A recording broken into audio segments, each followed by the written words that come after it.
बेटी के सामने बाप की इतनी इंसल्ट की जा रही है, बाप पर वो ताने कसे जा रही हैं गुर्बत के। शादी कर दी जाती है, शादी कुछ दिन तो बड़े खुशहाल गुजरते हैं, उसके बाद वही जुल्म सितम तशद्दुद लड़ाई झगड़े वो शुरू हो जाते हैं। जब उसका गला काटा गया उस वक्त 5 माह की हामला थी। उन्होंने उसके का प्लान बनाया था।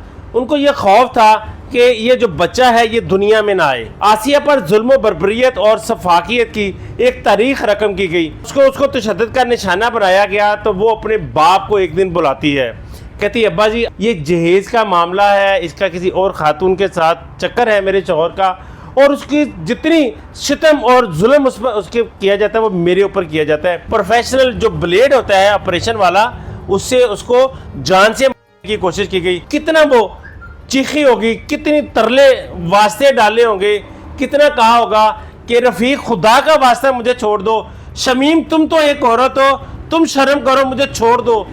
वो उनको पटकती रही होगी। अस्सलाम वालेकुम नाजरीन, मैं आपका मेज़बान उस्मान और आप देख रहे हैं हमारा फेसबुक और यूट्यूब चैनल। नाजरीन, मुल्तान में एक हवा की बेटी को फिर दरिंदगी का निशाना बनाया जाता है। ससुरालियों की जानिब से जुल्म की इंतहा की जाती है। उस 23 साल आसिया का गला किया जाता है। इस केस के हवाले से ताज़ा तरीन क्या अपडेट्स हैं, मेरे साथ सीनियर सहाफ़ी राना दिलशाद साहब मौजूद हैं, इनसे बात करते हैं और जानते हैं। अस्सलाम वालेकुम सर। वालेकुम सलाम। क्या अपडेट्स हैं आपके पास इस हवाले से?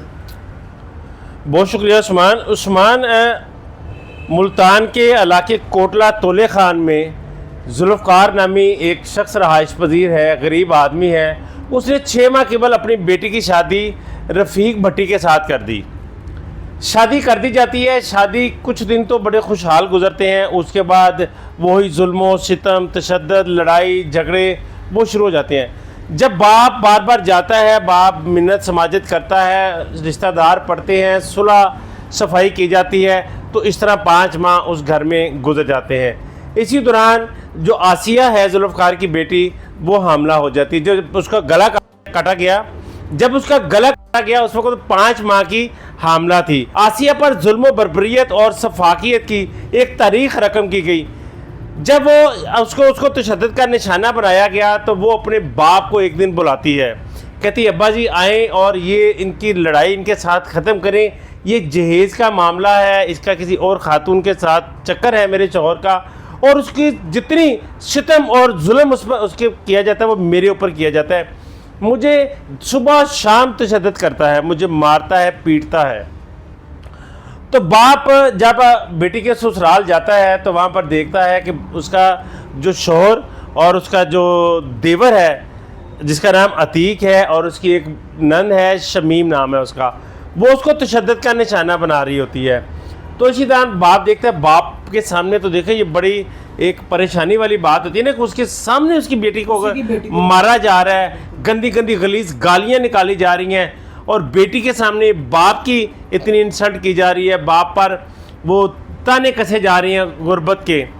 तो इसी दौरान बैठते हैं, बातचीत होती है, तो वो कहते हैं कि जी अपनी बेटी को ले जाओ, हमें तुम्हारी बेटी की कोई ज़रूरत नहीं है। बड़ी मिन्नत समाजत करता है जुल्फ़कार, उसके बाद वो बिलाखिर नहीं मानते, उन पर फ़रोनियत उन पर तारी होती है, तो वो नहीं मानते। तो जुल्फ़कार वहाँ से उठता है और अपनी बेटी को लेकर अपने घर आ जाता है।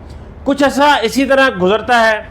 तो गुजरते गुजरते एक दिन 2 मई को शाम उसका देवर अतीक, शोहर रफ़ीक भट्टी और उसकी नंद जो है शमीम माई, वो घर आते हैं। तो वो जुल्फ़कार को कहते हैं कि अभी मेरे एक रिश्तेदार के यहाँ शादी है, तो अगर रफ़ीक की जो बीवी है वो नहीं जाती तो ख़ानदान में हमारी बहुत ज़्यादा इंसल्ट होगी, ना कट जाएगी हमारी। तो बाप उसको कहता है कि भी देखो मैंने तो बेटी आपके साथ ब्याह दी है, बेटी आपकी है, आपने उस पर जुल्म बर्बरियत की एक तारीख रकम की, सुबह शाम उसको तशद्दुद का निशाना बनाया रहा, मेरी बेटी 5 माह तक आपके जुल्म बर्दाश्त करती रही। मेरी बेटी से पूछ लो, अगर वो जाने के लिए तैयार है तो मुझे कोई इतराज़ नहीं है, मेरी बेटी मुझ पर भारी नहीं है। जब दूसरे 2 वक्त की रोटी खाते हैं तो ये भी 2 वक्त की रोटी खाएगी, मुझ पर ये भारी नहीं है। इसी दौरान जो शमीम है वो इंतहाई चालाकी और मक्कारी के साथ उसको भी राम करने की कोशिश करती है। अपनी भाभी को कहती है, उसके बाप को कहती है कि अब लड़ाई झगड़ा नहीं होगा, अब हम इसको मारेंगे नहीं, अब हम इसको रानी बनाकर रखेंगे, ये उस घर की बहू नहीं है, बेटी है। इस तरह की जब बातें की जाती है तो बाप का भी दिल नरम हो जाता है। ज़ाहिर बात है, जब एक बेटी ब्याह दी है, 5 माह की वो हामला है, उसने तो उसके शोहर के साथ भेजना ही है ना। वक्ती नाराज़गी है, हर बाप यही करता है, उसकी बेटी को उसके साथ भिजवा दिया जाता है। जब उसको घर ले गए उसके बाद दोबारा से तशद्दुद शुरू किया या कुछ वक्त जो है वो अच्छा गुजरा? फिर देखिए जी, कोई अच्छा वक्त नहीं गुजरा, ना ही वो शादी पर जाना था। उन्होंने उसके का प्लान बनाया था। उनको ये खौफ था कि ये जो बच्चा है ये दुनिया में ना आए। जब ये दुनिया में नहीं आएगा तो हम अपने भाई की भी शादी आराम से कर देंगे और इसको हम तलाक दे देंगे। इस हालत में तलाक नहीं दी जा सकती थी।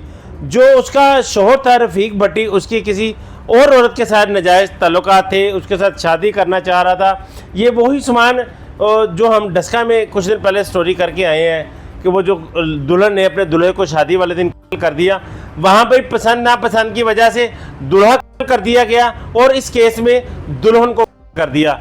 वालिदैन ये पहले नहीं देखते कि हमारे बेटे के कहाँ पर मामलात है, कहाँ वो शादी करना चाहता है। जब इस तरह की मामला चीज़ें नहीं देखी जाती तो उसका नतीजा इसी तरह का निकलता है। उसको 2 मई को घर ले जाते हैं, 2 रात भी लड़ाई झगड़ा की जाता है, फिर अगले दिन सुबह फिर लड़ाई झगड़ा, मार कुटाई वही।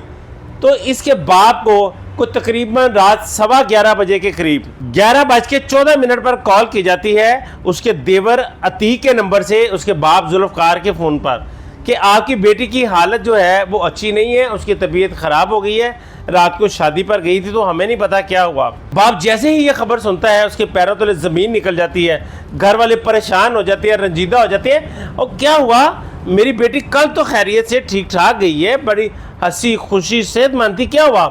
तो अतीक कहता है कि जी हमें नहीं पता, उसकी तबीयत जो है ना वो बहुत ज़्यादा ख़राब है। जुल्फ़कार फ़ोन सुनने की देर थी, फ़ोन काटा और भागा जो था, बिल्कुल करीब ही उसका बेटी का ससुराल था।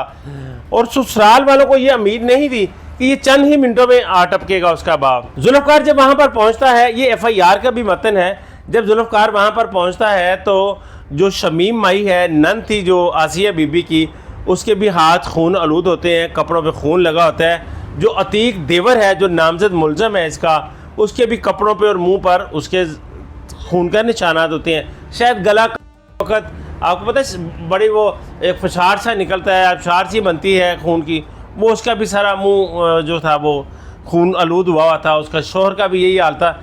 जैसे ही वो जुल्फ़कार को वहाँ पर देखते हैं, क्योंकि उनको बिल्कुल अंदाज़ा नहीं था कि ये यार ये चंद ही मिनटों में पहुँच जाएगा। जैसे ही जुल्फ़कार वहाँ पर पहुँचता है तो ये जो तीनों मुलज़मान, ये नामज़द मुलज़मान जो FIR के हैं, ये वहाँ से रफू चक्कर हो जाते हैं। पहले कोई 2 मिनट इसके साथ तकरार भी होती है, उसको कहा जाता है कि तुम क्यों है, उसको बुरा भला कहा जाता है, उसको मारने की भी कोशिश की जाती है। तो उसी दौरान अतीक जो था देवर आसिया बीबी का, वो उनको कहता है भाई यहाँ से घर से निकलो, फौरी तौर पर निकलो, जो हमसे क्या हो गया है, ये कहना था कि उसके बाद वो लोग घर से भाग जाते हैं। तो वो जब अपनी बेटी की तरफ देखता है, रोता है, चीखता है, चिल्लाता है, आंखों में आंसुओं की झड़ी लगी हुई है। जब बेटी की जान बढ़ता है तो बेटी की रूह परवास कर चुकी होती है। सिर्फ गर्दन ही काटी है या इसके अलावा और भी तशद्दुद किया गया? देखें जी, वो 5 माह की आसिया हामला थी, ना वो मज़ामत कर सकती थी, उसके हाथ भी कटे हुए थे, उसके जिस्म पर मुख्तलिफ जगह पर कट के निशान थे, और कट भी उसको कोई छुरी चाकू से नहीं काटा गया, प्रोफेशनल जो ब्लेड होता है ऑपरेशन वाला, उससे उसको जान से मारने की कोशिश की गई। जहाँ तक उसको बड़ी हेल्दी थी, जिस्म अच्छा था, सेहत तंदुरुस्त थी, जवान थी माशाल्लाह, उसने बहुत ज़्यादा मज़ाहमत की होगी। उसके बाजुओं पर, जिस्म पर, पेट पर, हाथ पर, चेहरे पर कई जगह पर ब्लेड्स के निशान थे। यानी कि आप इससे अंदाज़ा लगाएं कि इतने ज़ख्मों के निशान, और गला तकरीबन उसका 8 इंच जो हुआ है, कितना वो चीखी होगी, कितनी तरले वास्ते डाले होंगे, कितना कहा होगा कि रफ़ीक खुदा का वास्ता मुझे छोड़ दो, शमीम तुम तो एक औरत हो, तुम शर्म करो, मुझे छोड़ दो। वो उनको पटकती रही होगी। इसी दौरान उसके काफ़ी जिस्म पर जो ब्लेड के निशान हैं। अच्छा सर, कितने मुलजिमान जो हैं वो अभी गिरफ्तार हो चुके? इसमें उस्मान 3 मुलजम हैं, एक अतीक जो देवर है, एक शमीम माई है, और एक उसका शौहर रफ़ीक भट्टी है। ये तीनों नामजद मुलजमान हैं, क्योंकि उसके बाप ने, जुल्फ़कार ने मौके पर इनको जाकर देखा। जब वो मौके पर जाता है ये भाग जाते हैं। जब बेटी को देखता है, बेटी अपने खालके हकीकी से मिल चुकी होती है, उसकी वाक़या हो चुकी होती है। जुल्फ़कार इसी दौरान 15 पर कॉल करता है, पुलिस को तलब करता है। जब पुलिस आती है वहाँ पर देखती है कि आसिया बीबी तो पहले ही इंतकाल कर चुकी थी, वो मर चुकी हुई थी। तो पुलिस बॉडी को तहवील में लेती है और पोस्टमार्टम के लिए सद खाने में नश्तर हॉस्पिटल में उसको मुंतकिल कर दिया जाता है।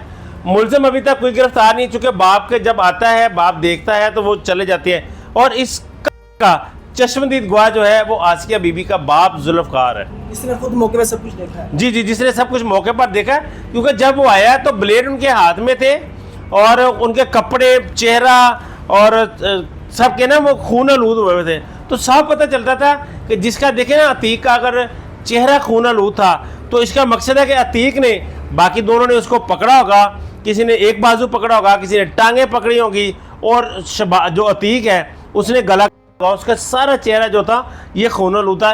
ये जो मदई मुकदमा है जुल्फ़कार आसिया बीबी का वालिद है, ये उसका कहना है। नाज़रीन, आपने तमाम तरह तफसीलात सुनी हैं कि मुल्तान में बड़ा दर्दनाक वाक़या ये पेश आता है। बहू को बड़ी बेदर्दी के साथ किया जाता है, गला दिया जाता है और बाजुओं को भी जो है वो काटा जाता है। बहू 5 माह की हमला थी, उसके बच्चे को भी दिया जाता है। इस केस के हवाले से जैसे हमारे पास नई तफसीलात आती हैं तो वो भी आप लोगों के सामने रखेंगे। उनके जो वालिद हैं वो भी बड़े परेशान हैं, हमारी टीम उनसे रब्ता कर रही है, उनका इंटरव्यू, उनका मौक़िफ़ जो है वो भी आपके सामने रखा जाएगा। इसी के साथ अपने मेज़बान को इजाज़त दीजिए, तब तक के लिए अल्लाह ने के बाद।